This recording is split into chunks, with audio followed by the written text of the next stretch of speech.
وتبتنا رسولنا وأزواجنا وذريتنا سبب رسولنا جميع إخواننا من الأنبياء والمرسلين وآل كل من صحابة أجمعين إلى رسول محمد أحمد بن إسحاق رسول الله إلى رسول بكر مقدم محمد بن أبي بكر رسول الله إلى بشير عبد القادر الجيلاني رسول الله إلى الشيخ محمد بن عبد الكريم السماني المدني رسول الله إلى رضوان الله والمسلمين أكبر الجنة عبد السلام بن عبد الله الشاطري والحبيب حسن بن عبد الله بن عمر الشاطري الشيخ محمد أرشد البجلي رسول الله وإلى الشيخ محمد زين بن عبد الغني رسول الله إلى رب مسلم رسول الله إلى الشيخ محمد رضوان رسول الله إلى عبد الله بن عبد الحجاج رسول الله والشيخ سعد بن رسول الله إلى الحاج أحمد بن محمد الشاطري رسول الله والدينا والديكم وأخواتنا وأخواتكم وأخوات جميع المسلمين والمسلمات والمؤمنين والمؤمنات الأحياء والأموات اللهم اغفر له وارحمه وعافه واعف عنه على نبينا ولد صلى الله حضرة النبي محمد صلى الله عليه وسلم سر الفاتحة لا يا كما نستعين صراط والضالين آمين نويت التعلم والتعليم والنحو والانتباه والعبادة والاستفادة والحث على تمسك بكتاب الله وسنة رسوله صلى الله عليه وسلم ابتغاء مرضات الله وثوابه وجنته ورضوانه آمين يا رب العالمين. Para hadirin hadirat tuan guru wabil khusus dari kita yaitu Guru Muhammad Yunus Masyaallah Abdul Hayat semua para hadirin hadirat yang dimuliakan Allah. Sore ini kita melanjutkan pengajian kita menjelaskan tentang fikih memperbagus memperindah ibadah sholat kita, ibadah kita kepada Allah, memperbagus ibadah wudu kita. Kemarin disebutkan syarat wudu itu ada 10 Islam, tapi suci dari haid dan nifas dan suci dari sesuatu yang mencegah air ke kulit.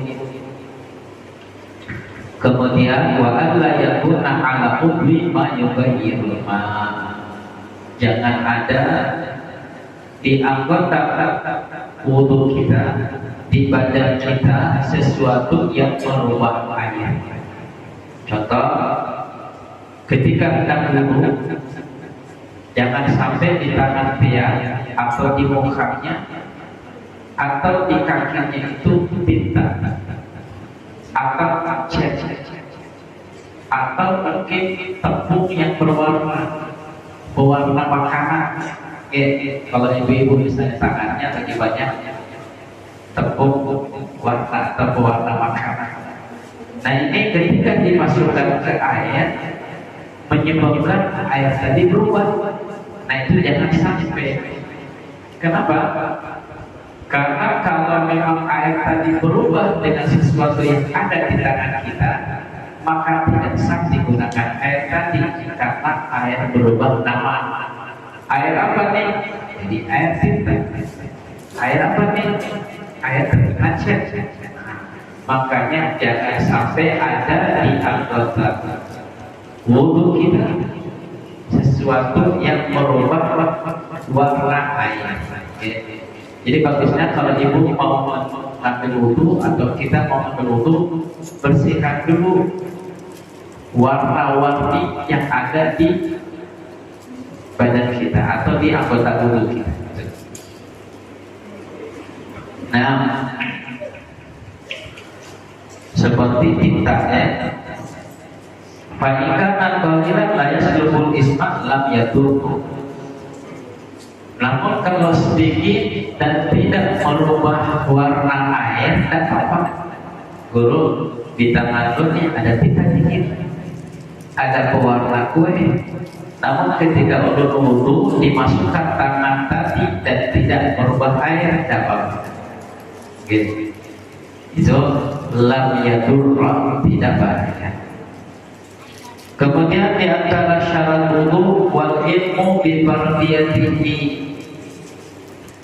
mana anasadis min syurutil lati tushtaratu li sihhatil wudu ayya'laman mutawaddi'u qaulul wudu'i fardhan. Nah ini banyak santri tidak paham maksud arti ini. Coba pakai mic itu enakan mana?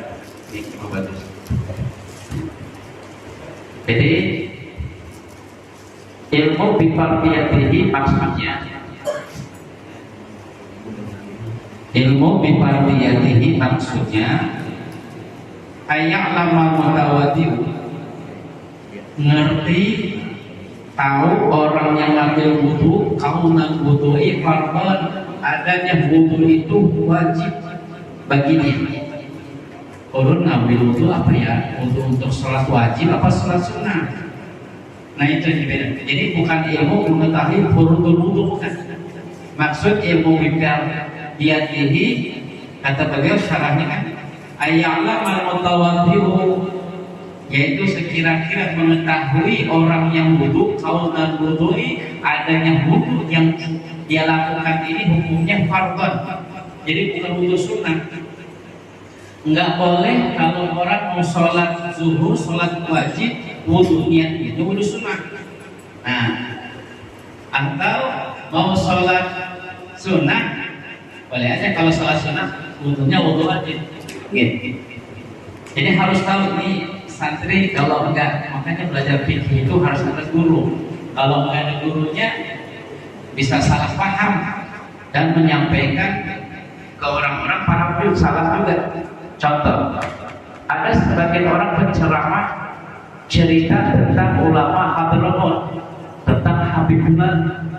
Dia enggak ambil dari asli kitabnya, cuma dari dengar-mendengar dan dengar-mendengar.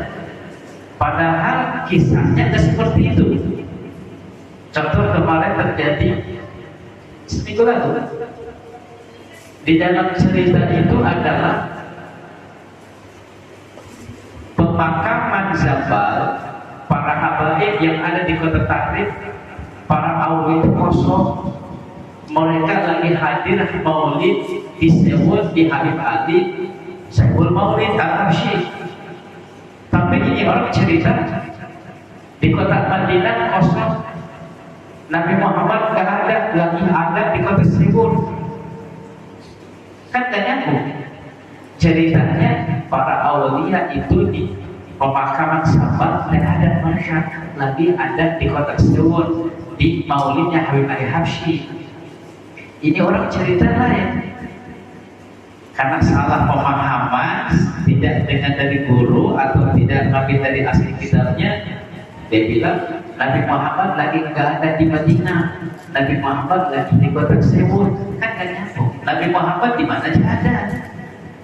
Jangan bilang Madinah kosong, tidak ada lagi. Nah jadi akhirnya pro kontra lah di situ.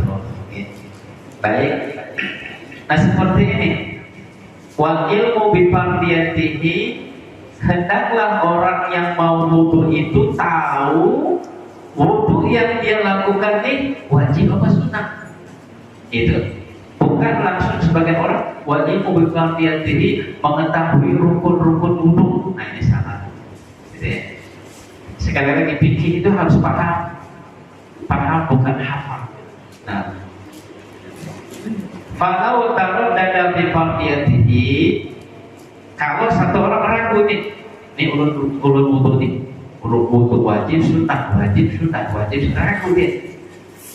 Kalau taruh dada bifardiyatihi, awita qadar sunnatan, atau dia beriktikad wudu dia ini hukumnya sunnah, lam yasiha, tidak sah wudunya. Kenapa? Karena dia mau wudu untuk sholat wajib, tapi dia niatnya niat wudu sunnah, atau dia ragu. Nawaitu kan niatnya kan, nawaitu rabbal hadasil asghar lillahi ta'ala, atau nawaitu taharruk li fardhis shalah. Nah, jangan nawaitu taharruk li sunnah shalah untuk sholat zuhur, tidak sah. Kenapa? biar ngambil wudhu untuk sholat sunnah, tidak boleh pakai wajib. Nah gitu. Wa alla yataqida fardhun min furudihi sunnatan. Nah ini penting juga. Wa alla yataqida, dan jangan beriktikad fardhun, satu rukun min furudihi, dari rukun-rukun wudu, sunnatan, sunnah. Contoh gini, apa sih rukun wudu? Niat, cuci muka, kedua tangan, kepala, kaki. Ini rukun yang 6 tadi. Jangan bilang cuci muka biasa aja, asal-asalan aja gini, tidak wajib ini. Cuci tangan gini aja deh, kayak orang habis kayak ayam berenang itu. Atau cuci kaki gini-gini aja, asal-asalan, tidak wajib ini. Nah orang yang beriktikad cuci kaki, mencuci tangan, mencuci muka di dalam wudu itu dianggap sunnah, tidak sah wudunya. Kenapa? Karena syaratnya alla yataqida fardhun min furudihi sunnatan. Jangan beriktikad rukun dari rukun-rukun wudu itu sunnah. An-nasabi'ah min syurutil lati tushtaratu li sihhatil wudu. Yang ketujuh, dari syarat yang disyaratkan sahnya wudu itu, alla yataqidal mutawaddi'u, jangan beriktikad orang yang wudu itu sunniyata fardin min furudihi, jangan beriktikad berkeyakinan kesunahan rukun dari rukun-rukun wudu, ya. Nah, ingatin makanya itu, jangan sampai santri atau lagi muslim tidak tahu rukun wudu, ya. Ya. Karena itu kewajiban kita sehari semalam 5 kali mesti, tidak boleh tidak ambil wudu, kecuali kalau tidak batal selamanya, ya. Masya Allah hebat banget, ya. 2-3 hari 4 hari tidak batal. Ya kalau Syekh Abu Bakar bin Salim, Syekh Abu Bakar bin Salim 20 tahun, 40 tahun wudu, sholat subuh dengan wudu isya. Masya Allah. Fala budda min tamyizi furudihi min sunnatihi,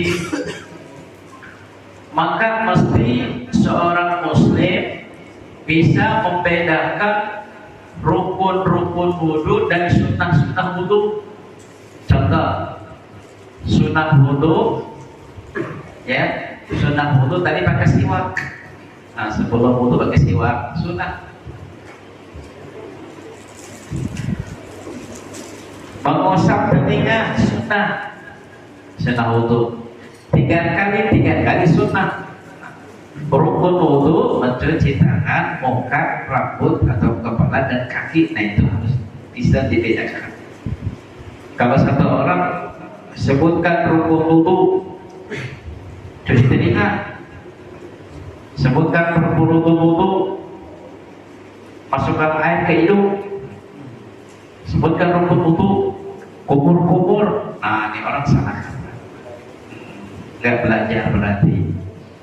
Nah, harus tahu membedakan rukun wudu dan sunnahnya. Awi tiqaat anna jami'a matlubatihi furudun, atau dia beriktikad semua yang dituntut di dalam wudu rukun, boleh sah. Au ba'duha fardun wa ba'duha sunnatun.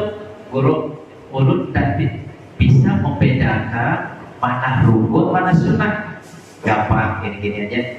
Biar i'tikad semua yang dilakukan itu rukun, atau biar beriktikad sebagian ini wajib, sebagian sunnah, sah juga. Jadi subhanallah, ini kemudahan Islam itu memudahkan, tidak mempersulit. Kata beliau, pertama seorang muslim harus tahu rukun-rukun wudu dan sunnah-sunnah wudu. Pertama. Tingkatan kedua, kalau tidak bisa membedakan mana rukun wudu, mana sunnah wudu, boleh biar beriktikad semua yang dilakukan ketika wudu itu rukun, sah. Atau biar beriktikad sebagian itu rukun, sebagian sunnah, sah, dengan syarat jangan beriktikad rukun wudhu itu sunnah. Kalau tidak beriktikad cuci muka itu sunnah kan? Tapi kalau menghitung sebagian ini sunnah, sebagian ini wajib. Maka kata beliau, bisyarti alla yaqsida bifardin muayyanin as-sunnatan. Jangan bertujuan dengan satu rukun muayyan, satu rukun yang jelas, sunnatan dianggap sunnah. Pokoknya gini aja lah.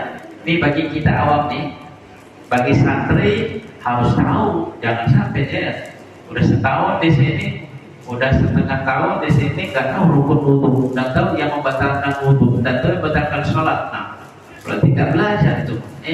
Harus tahu. Makanya fikih itu harus belajar, semangat belajar fikihnya. Nah, terus Ustaz, kita ini awal nggak ngerti seperti santri. Ya udah tadi itu, anggap semua yang dilakukan wudhu itu wajib sah. Atau yang anggap sebagian yang dilakukan ketika waktu wudhu itu wajib, sebagian sunnah, dengan syarat jangan beriktikad satu dari rukun wudhu tadi, muka, cuci ke muka, tangan, kepala, kaki itu dianggap sunnah, jangan. Itu begitu aja. Dalam Al-Quran, la yukallifullahu nafsan illa wus'aha. Nah, wala farqa fi jami'i suwar bainal 'alim wal jahil dan Ibn Hajar. Ya salam. Ini Ibn Hajar Al-Haytami, ulama dari Hijaz. Imam Romli itu ulama Timur Tengah, Mesir, Irak, Palestina ke sana. Jadi dibagi dua tuh. Jadi bagian ke sini, bagian ke Khalid. Ya mungkin kalau kita mah hulu sungai selatan lain lagi, pendapat ngikuti pendapat ulama ini, yang ke kiri ulama lain gitu. Nah ini Imam Ibn Hajar bilang, orang alim atau jahil tidak dibedakan, sama aja, yang penting tahu, bisa membedakan yang wajib yang sunnah, atau menganggap ini semuanya wajib, atau menganggap sebagian sunnah sebagian wajib. Itu ujar Ibn Hajar. Bagaimana kata Imam Romli? Wa khalafahu Romli fil akhirah. Ujar Imam Romli di surah yang akhirah, yaitu yang menganggap sebagian itu wajib dan sebagian perbuatan wudhu itu sunnah, dengan syarat tidak berkeyakinan yang rukun wudhu pasti tadi sunnah. Innaha la takfi illa min jahil. Katanya tidak akan dimaafkan, tidak akan diuzurkan kalau orang alim seperti santri, seperti guru-guru nih, ustaz-ustaz, kiai-kiai, tuan-tuan guru, harus mesti tahu ini rukun wudu, ini sunnah wudu. Jadi kalau yang alim atau santri atau guru ustaz menganggap semua perbuatan wudu itu sebagian sunnah, sebagian itu wajib, nggak diuzurkan bagi dia. Kenapa? Tahu ilmunya. Jadi diuzurkan tadi untuk orang awam. Untuk orang awam. Nah, santri yang belajar di sini sudah belajar sunnah, belajar muhtasar, belajar risalah jami, harus tahu membedakan ini rukun wudu, ini sunnah wudu. Kalau santri sudah belajar itu, dia masih belum bisa membedakan rukun wudu dan sunnah-sunnah wudu, malah menganggap ini sebagian sunnah, sebagian wajib, nggak sah, jadi nggak sah wudunya. Kenapa? Karena sudah tahu ilmunya, gitu ya. Wal ma'u tahur. Ini ada kitab Ismidul Ainain. Itu perbedaan pendapat Imam Romli dan pendapat Imam Ibn Hajar. Bagus tuh kalau guru-guru ya, Ustaz punya kitab itu bagus. Jadi perbedaan seperti ini dibahas di situ. Niat korban sama akikah. Karena salah satu beliau bilang boleh satu orang berkurban juga sekalian niat untuk akikah. Niat kurban iya, juga niat akikah juga dapat pahala dua-duanya karena diniatkan dua-duanya. Tapi salah satu ulama tadi, Imam Ibnu Rabi, dibilang tidak sah, harus niat salah satu toh, imam kurban atau imam akikah. Kita selagi ada ulama membolehkan, silahkan. Pian ikut Imam Rabi boleh, pian ikut Ibn Hajar boleh. Yang penting jangan bikin madhab sendiri, nanti nyasar. Jangan bikin pendapat sendiri. Kemudian di antara syarat wudu wa ma'u tahur, dan air suci.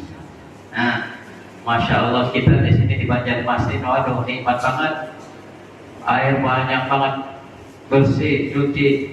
Di sebagian tempat di Afrika, di Papua dulu ya, kalau musim kemarau, mungkin di India, wah susah banget air.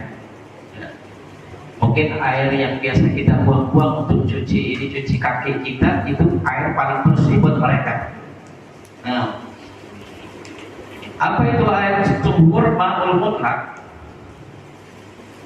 Air itu ada terbagi dari air hujan, air embun, air es, air laut, air sungai, air sumur, mata air. Ada 7. Subhanallah.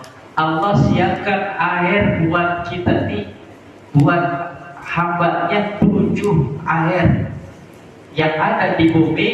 Air laut, air sungai, air kali, air sumur, mata air apa air mata? Mata air nih.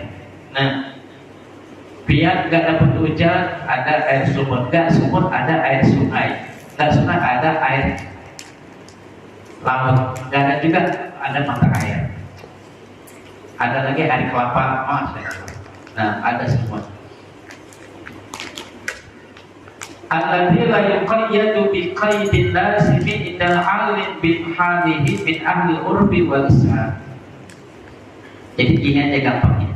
Air mutlak itu air yang tidak terikat dengan satu ikatan bagi orang yang mengerti ahli lughah, wa alla yataqayyadu aslan, atau tidak terikat dengan ikatan sama sekali, au quyida bi qaydin munfak, atau terikat dengan ikatan yang bisa dilepas. Contoh nih, kama'il bahar. Nih, kama'il bahar seperti air laut.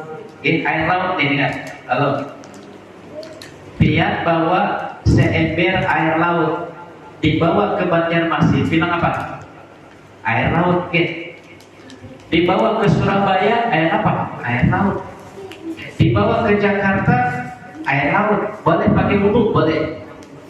Nah, kalau biasa ngambil wudhu dengan air laut kapan? Ketika naik feri penyeberangan dari Merak ke Sumatera ke Lampung. Di situ pas wudhu tadi kita kumur-kumur asin nenek, ternyata air laut. Nah ini sering-sering ya kalau ada waktu mandi air di laut. Apalagi kalau badannya, mohon maaf, terkadang ada kemasukan jin atau yang mengguna-guna apa, atau yang gatal-gatal terapa ya. Sering mandi air laut, bagus mandi air laut. Di sini jauh ya. Di mana? Di Batu di Cina, di Pelehan. Nah, bagus sering mandi air laut. Tahu kamar pir seperti air sungai. Biar sumur, air sumur. Nah di belakang ada sumur. Biar bawa seember air sumur. Di Banjar bawa ke Banjar, ini air sumur. Bawa Surabaya, air sumur. Dibawa ke Jakarta, air sumur. Boleh biar ngumpul dengan ini. Nah, wa kharaja bihi muqayyad bi qaidil lazim. Nah, lihat ini. Tadi kan air sumur ya. Kalau direbus kemudian dimasukkan kopi menjadi apa? Air kopi, minum dulu. Oke, ini bisa mempak. Ini tadi disebutnya bisa mempak, bisa berubah menjadi air. Air sumur biar rebus dimasukkan ke situ apa misalnya? ditambah lagi kopi jadi air kopi susu, berubah. Ini boleh. Ini yang nggak boleh tuh. Wa kharaja bihi muqayyad bi qaidin lazim, yang keluar dengannya ikatan dengan ikatan yang lazim, yang mesti tidak bisa dirubah. Contoh kama ibtih wa nahwi, seperti air semangka. Ya, ada yang semangka, ya ada jus apa sekarang, jus apel, jus semangka, atau jus melon. Nah, ini biar bawa ke Surabaya, ini air semangka. Bawa ke Sumatera, air semangka. Bawa ke Mekah, air semangka. Terus air semangka direbus, dikasih kopi, dibilang air kopi apa air semangka? Tetap air semangka. Dan berubah. Nah ini tidak boleh pakai wudhu. Perasan air semangka, jus jambu, jus jeruk, jus melon, apalagi air kelapa misalnya, nggak boleh dipakai wudhu. Kenapa? Di mana-mana tidak akan berubah, namanya tetap itu juga. Air kelapa biar rebus, biar campur dengan susu, nggak bilang ini air susu, tapi tetap bilang air kelapa. Oke, walaupun sedikit. Nah ini tidak boleh biar pakai wudhu. Intinya gampangnya gini aja. Sah kalau kita wudhu dengan air sungai, air laut, air sumur, mata air es, air embun, air hujan, boleh. Hujan turun biar mengumpulkan air di bak atau di ember, berwudhu dengannya sah. Itu air suci, menyucikan. Fainahu la yasir wudu bih. Ya. Maka tidak sah berwudu, ambil wudu dengan air semangka, tidak sah wudu dengan air kelapa, tidak sah wudu dengan air apa tadi? Kopi, dengan air teh, gitu tidak boleh ya. Makanya itu ya Allah, hemat-hemat ya, apalagi santri ini, hemat-hemat air. Wudu itu setengah karananya buka, jangan semua dibuka. Berapa? 5 menit biar nyalakan air, dipulkan, itu udah berapa kubik air terbuang. Ada 20 santri sehari menggunakan 3 ember, berarti 20 kali 3 60 ember sehari. Oh, itu hemat-hemat ya, nikmat dari Allah. Wal makna anna thalith min syurutil lati tushtaratu li sihhatil wudu, ya. Mana kedelapan dari syarat-syarat untuk disyaratkan sahnya wudu, qaulul ma'i mutawaddi bihi tahura, adanya air yang digunakan untuk wudu suci, air suci. Jangan air bekas cuci pakai wudu, air bekas sudah campur dengan sabun, nah nggak boleh tuh. Jadinya air sabun, ya, jangan. Wala tushtaratu tayaqqud tahuriyatihi dan ishtibah bal yakfi dhannuha. Nah, tidak disyaratkan yakin kesuciannya ketika remang-remang gitu, ketika nggak jelas banget. Bal yakfi dhannuha, tapi cukup. Contoh misalnya gini, air di belakang ibu-ibu, air kali keruh, pian angkat pakai ember, ternyata airnya itu nggak begitu jernih. Ini, aduh, ini suci banget nggak sih? Jangan, nggak usah yakin. Udah prasangka pian bersih, pakai wudu. Nggak harus yakin banget itu bersih. Terkadang kan air sumur kalau musim hujan, termasuk di belakang ini kita 10 meter, 8 meter, itu kalau sekarang jernih. Tapi kalau pas musim hujan dikeruh. Nah, ketika keruh, boleh pakai wudu, boleh. Nggak mesti yakin kesuciannya, gitu. Yang penting prasangkaan kita. Kama la yadurru dzannun najasa inda ishtibah, sebagaimana tidak bahaya sangkaan najis ketika tidak jelas. Di sini, wah, ini nih sejadah najis bukan ya? Najis bukan ya? Nanti takut. Ambil keputusan pada diri pian, ini mah bukan najis, udah pakai sholat. Kalau pian yakin, ini mah najis, ya sudah, cuci, jangan pakai, gitu aja, biar enggak apa sih? Nggak was-was. Ya, waduh ini bahasa nih kencing anak bukan ya? Gitu. Jangan apa namanya itu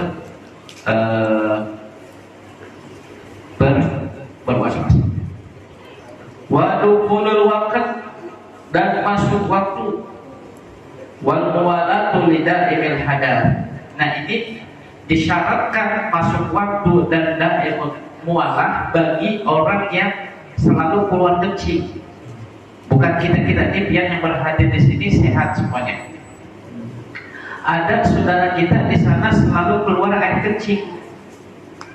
10 menit keluar air kencing, 10 menit keluar air kencing. Nah ini bagi beliau mah disyaratkan 2.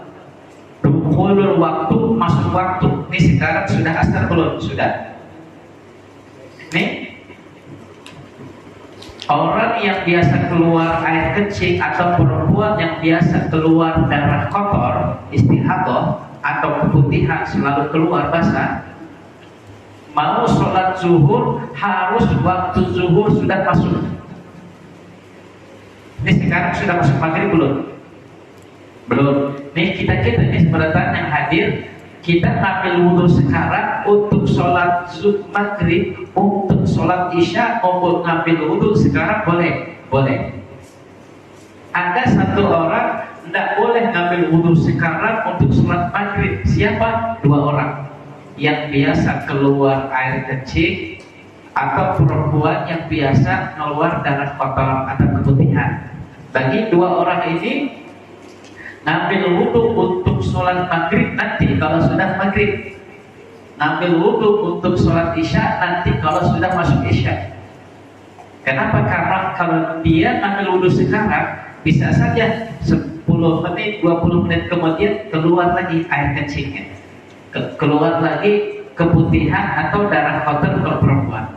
Nah itu. Wal mualah itu continue itu gini. Terus misalnya gini, ngambil wudhu di tempat wudhu Salimina sini nih, ya.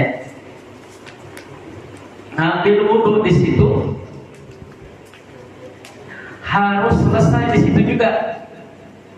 Mukanya, tangannya, kakinya, kepalanya, muka, tangan, kepala, kaki harus dicuci di situ. Oke. Satu tempat harus selesai. Berbeda kalau kita nih yang sehat nih. Kalau yang sehat mah biar cuci muka di Asalimin di tempat masjid itu yang kamar mandi baru. Kemudian pindah kemari ke belakang kamar santri, cuci tangan. Kemudian pindah ke belakang rumah Nur, cuci kepala. Kemudian pindah lagi ke rumah nomor 3 ujung, cuci kaki. Boleh. Atau mungkin kelanggar ke tempat yang guru ke depan, kelanggar ke depan, boleh pindah-pindah. Tapi bagi 2 orang ini nih, yang saleh sebul, yang perempuan istihadah selalu keluar darah, itu harus wudhu di situ, selesai di situ, langsung buru-buru sholat. Nah ini syarat-syarat wudhu ada 10 kita bahas nanti. Baik, ini kita selesai dulu masalah syaratul wudhu sudah selesai. Insyaallah nanti kita bahas tentang yang membatalkan wudhu ada 4 perkara. Rukun sudah, sunnah sudah, syarat sudah. Nanti kita membahas yang membatalkan wudhu. Nah, Allah mana diumumkan? Allah, dan sebagainya. Nih. Sebelum teruskan kita mulai. Assalamualaikum warahmatullahi wabarakatuh. Waalaikumsalam. Yang berhormat para hadirin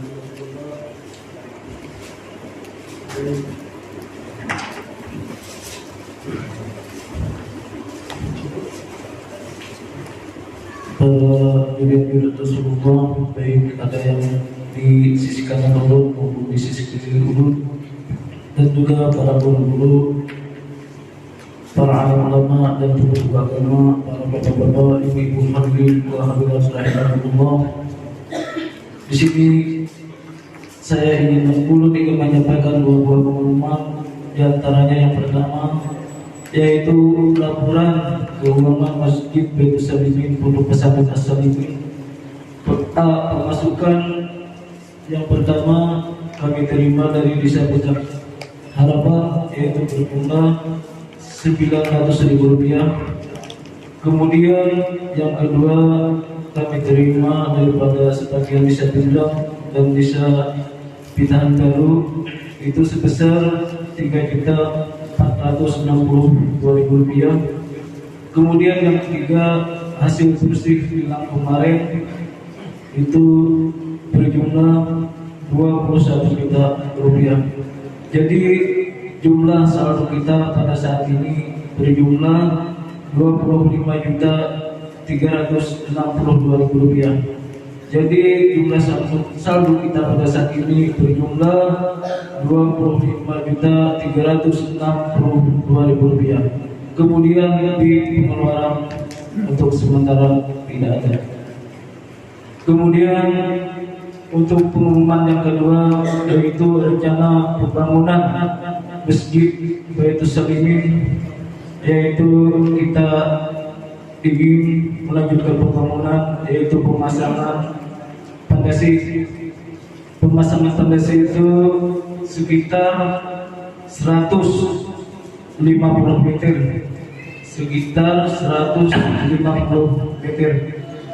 Jadi kepada para jamaah kaum muslimin wal muslimat yang mana ingin ikut serta pemasangan fondasi tersebut, itu 1 meternya atau satu sahamnya Rp550.000. Jadi sekali lagi kepada para jamaah yang mana ingin ikut serta mendonasikan hartanya di dalam pemasangan fondasi tersebut, itu 1 meternya Rp550.000. Jadi seandainya seumpamanya kejar sampian aku atau sampiran apa bawa setengah meter aja silahkan.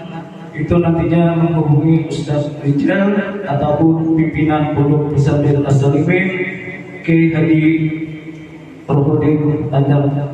Demikian yang dapat saya sampaikan. Salah hilal mohon maaf. Wabillahi taufiq wal hidayah. Wassalamualaikum warahmatullahi wabarakatuh. Sedikit lagi kita ada 10 menit baca kitab Nashidiyah dari Imam Habib Abdullah bin Haddad. Namun tadi ada kekurangan yang disampaikan. Jadi insya Allah besok-besok kita akan mulai fondasi masjid. Uang yang lelang kemarin kita gunakan itu 550 itu untuk beli bahan-bahan dan bayar tukang pasir, semen, ya, dan tingginya itu bisa semeter lebih, lebar bawah 80 cm, lebar atas 40 cm. Jadi 550 itu untuk bahan-bahan dan bayar tukang dengan ketinggian semeter lebih, lebar bawah 80 cm, lebar atas 40 cm. Jadi biar lebih jelas lagi ya, jangan wah kok bisa mahal banget. Jadi hitungannya ada, jadi disebutkan ada di situ semua komplit. Nah, Bismillahirrahmanirrahim. Qala Syekh Habib Abdullah bin Al-Haddad kitabihi Nashidiyah wa bisailat saya dimana qala dalam hadis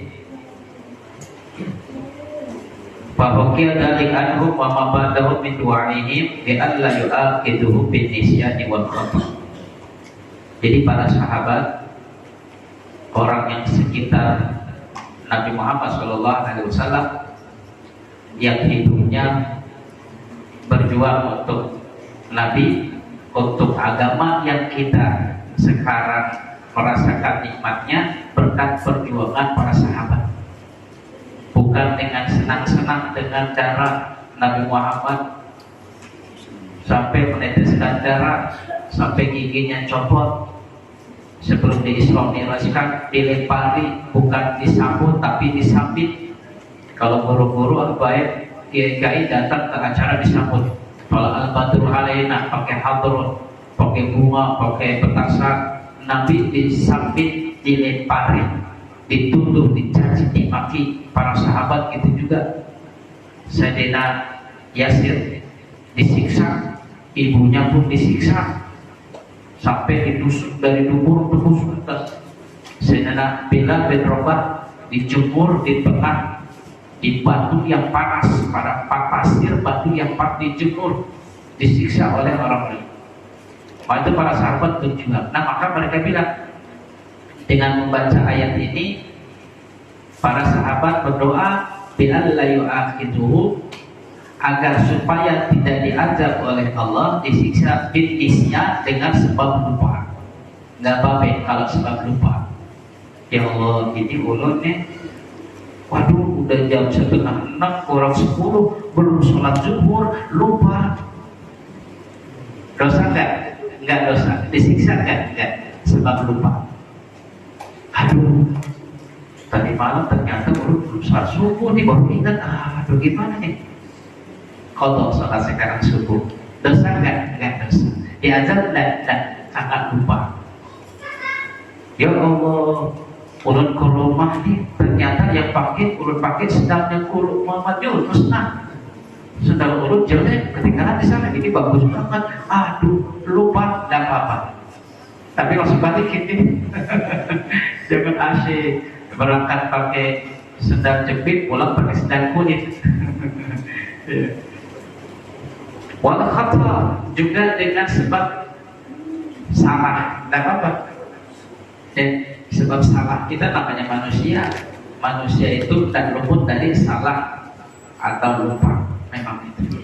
Ya, kadang-kadang lupa dan kadang-kadang salah. Makanya orang salah maafkan. Allah aja memaafkan orang lain, masa kita tidak memaafkan? Gitu. Masya Allah, Bang Sepupu dalam riwayatnya ya pemaaf. Orang yang ganggu beliau, menzalimi beliau, memfitnah beliau, menertawakan beliau, menjelekkan beliau, tidak dihiraukan, dianggap angin begitu aja. Diserahkan perkaranya kepada Allah. Lama-lama mereka orang-orang yang caci, memaki, yang menzalimi, yang menuduh fitnah menjadi muridnya. Sebab memaafkan. Habib Ali bilang, ya, seperti itu. Alhamdulillah kita dizalimi, yang penting jangan kita yang menzalimi. Coba kalau kita yang menzalimi berat, tapi kita berdoa sama Allah, jangan sampai kita menzalimi atau kita terzalimi. Kita pengennya hidup nyaman, bahagia dunia akhir. Tapi ya kalau memang terjadi, ya jangan sedih, jangan putus asa. Memang kita makan seberapa. Nabi Muhammad SAW lebih dituduh, difitnah, dibilang tukang sihir, dibilang lagi macam-macam. Wa alla yahmila alaihim ism. Dan jangan juga disiksa mereka dengan sebab dosa yang kecil. Nah, dosa itu ada dosa besar, dosa kecil. Dosa besar itu harus bertaubat kepada Allah. Kalau dosa kecil dimaafkan dengan sholat, dengan puasa, dengan haji, dengan umroh, dengan sedekah, itu dosa kecil dimaafkan. Tapi kalau dosa besar namanya kabair. Ada dosa besar. Terus dosa terbagi juga. Ada dosa seluruh badan. Ada dosa dengan muka saja, dengan tangan saja, dengan kaki saja, dengan perut saja. Ada dosa dilakukan dengan seluruh badan. Dosa yang dilakukan seluruh badan adalah durhaka sama kedua orang tua. Durhaka sama kedua orang tua itu dilakukan dosa dengan seluruh badan. Ada dosa seluruh badan, contohnya lari dari medan perang, dosa dengan seluruh badan. Dosa dengan mulut, ngomongin orang, ngomongin orang. Ada kiai kemarin dari mana? Dari Jambi, dari Kuala Tungkal, Masya Allah. Kuala Tungkal itu Banjar kedua, orang Banjar di mana? Kalau sering 5 kali ke sana dan pernah hadir haul di pesantren itu. Kemarin guru itu di sini rantau sini. Dia cerita, Kalau memang di sana ada orang yang biasa ngomongin orang, itu adalah laki-laki. Wah, laki-laki. Oh, senang ibu-ibu nah. Kalau di sana ada orang yang biasa ngomongin orang, itu adalah laki-laki. Oh, bukan perempuan, bukan. Terus kalau perempuan memang sudah bawaan dari lahir. Itu perempuan baru lahir.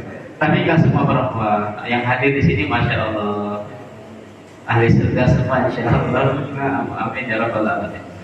Ila akhir ma akhbara bihi anhu fastajaba lahu. Allah kabulkan mereka. Permintaan harapan mereka Allah kabulkan oleh ijabah. Tidak diadab kalau sebab lupa, kalau sebab salah. Makanya itu kalau salah minta maaf. Jangan suka ya, jangan malu kalau salah minta maaf. Ketika orang datang ke kita minta maaf, maafkan. Karena itu adalah sifat Rahmanur Rahim. Allah Maha Pengasih, Maha Pengampun dan Maha Pemaaf. Kalau datang, ya, Ustaz di mana di kulo punya salah? Tapi kalau datang minta maaf bisa dibentuk, bisa dipukul, ada kan? Paling orang keras banget, kita salah. Tapi kalau kita datang minta maaf bisa ditonjok sama dia, bisa dipukul, bisa ditendang. Kalau memang yakin akan terjadi, serahkan kepada Allah, minta maaf. Ya sekarang ada WA kan, ada SMS WA kan, atau telepon minimal teleponnya. Halo, assalamualaikum. Nah, bilang assalamualaikum dulu, jangan langsung ini. Jadi mulai. Wa yassara wa khuffifa, Allah ringankan, wa yassara Allah mudahkan, wa rabbal faraj Allah akan besar. Falahul hamdu katsiran, untuk Allah pujian yang banyak. Wa bayyana dzalika alaihi salam, maka Nabi telah menjelaskan dalam hadisnya, tuzuwijali an ummati al-khattabu wal nisyan, dilewati, dimaafkan untukku dari umatku. Subhanallah. Nih, kita dimaafkan oleh Allah, tidak diadab sebab Rasul, sebab Nabi untuk kita. Nabi yang menyebabkan al-khata, yaitu kesalahan, wa nisyan, lupa, wa mastukrihu alaih, apa yang dipaksakan, diancam untuknya. Contoh satu orang diancam lagi puasa dulu, tapi puasa, ayo makan, kalau enggak dibunuh. Tidak makan. Ramadan, pertengahan Ramadan tidak dosa. Kenapa? Dipaksa, diancam. Ya. Tapi ada juga maksa, tapi terkadang itu tanda sayang. Contoh, satu anak naik ke pohon, anak kecil, kata kira orang tuanya, naik loh, biar naik. Itu artinya nyuruh naik, nyuruh turun ya. Nah,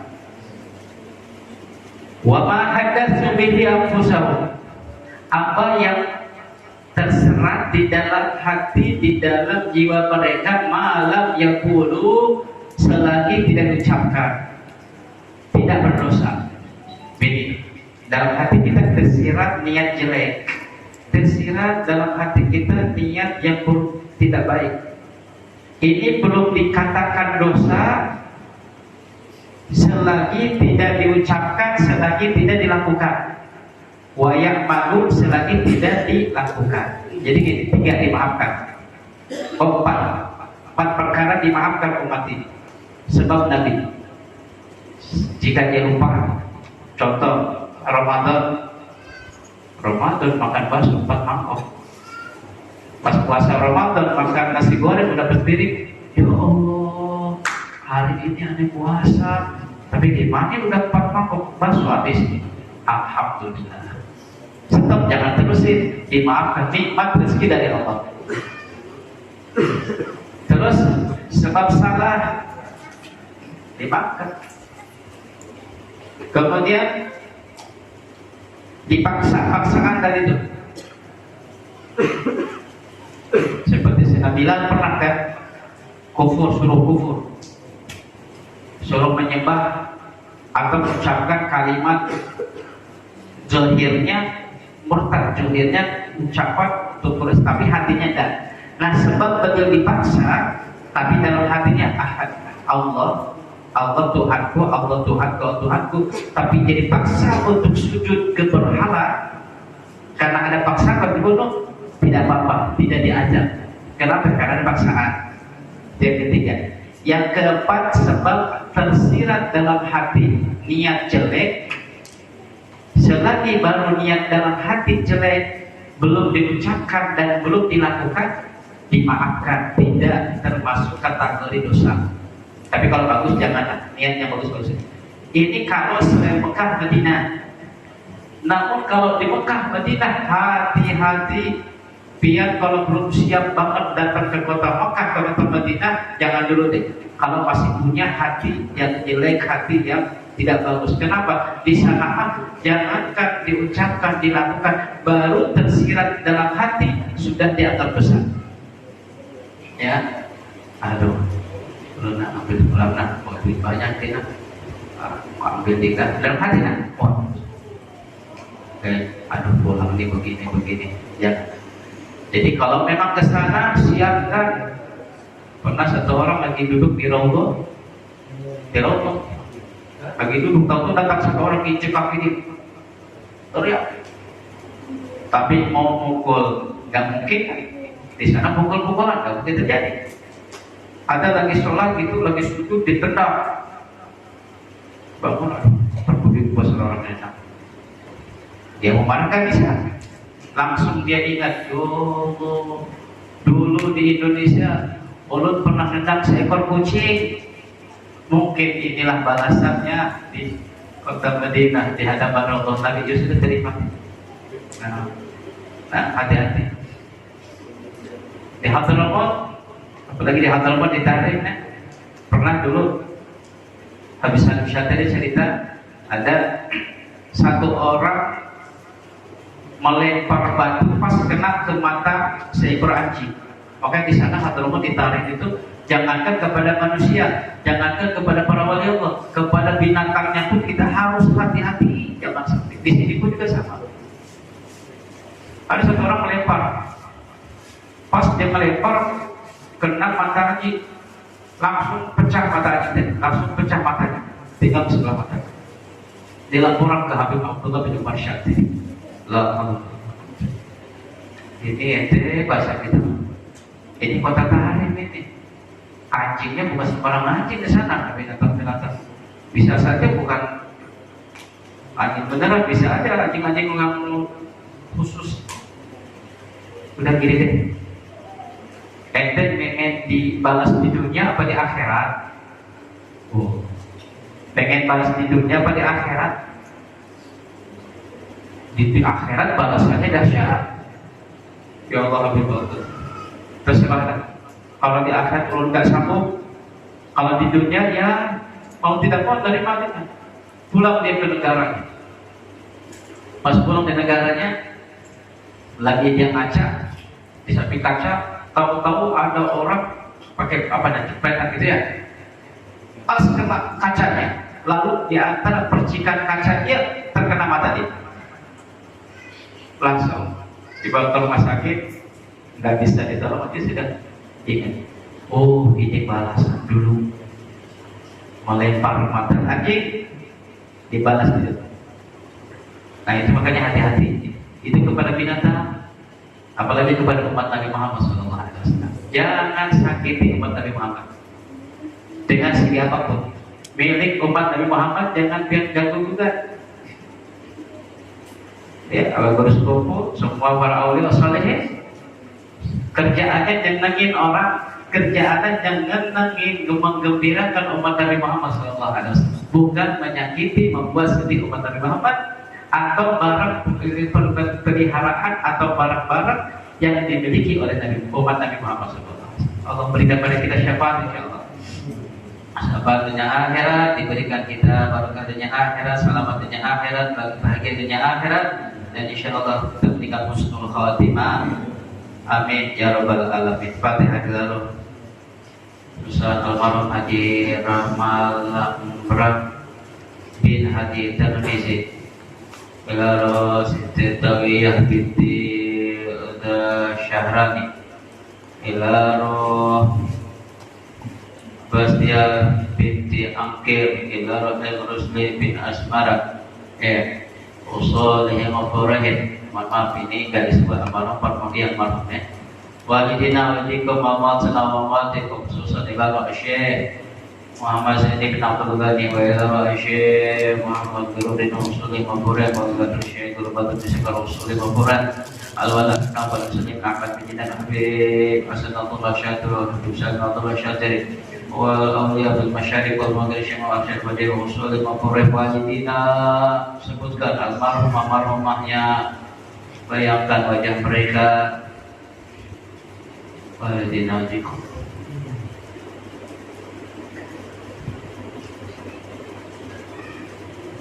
walidina walikum amatina wa amatikum wa amat jami'il muslimin wal muslimat wal mu'minin wal mu'minat ala ahya min wa amat ala hadiniya wa la kulli niyatin salih ila hadratin nabi Muhammad sallallahu alaihi wasallam.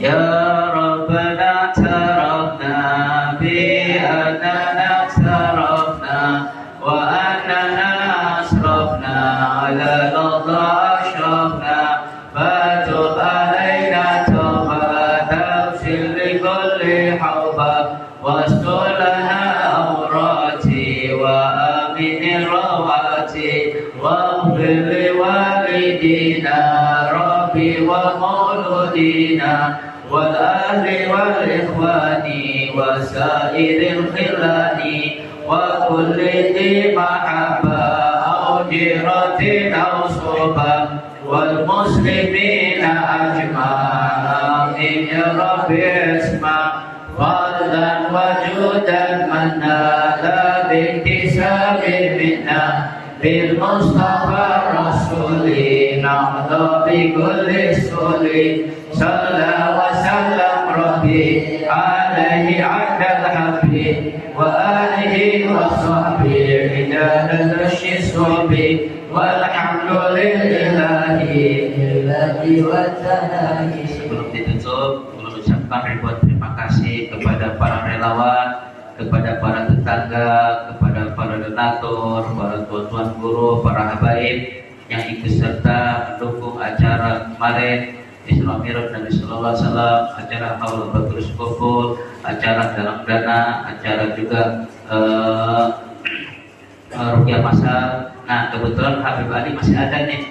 Nah beliau beberapa hari lagi akan pulang ke Jakarta. Jadi ada di rumah nomor 3 yang mau konsultasi, yang mau rukyah, ya disilahkan menghubungi beliau langsung.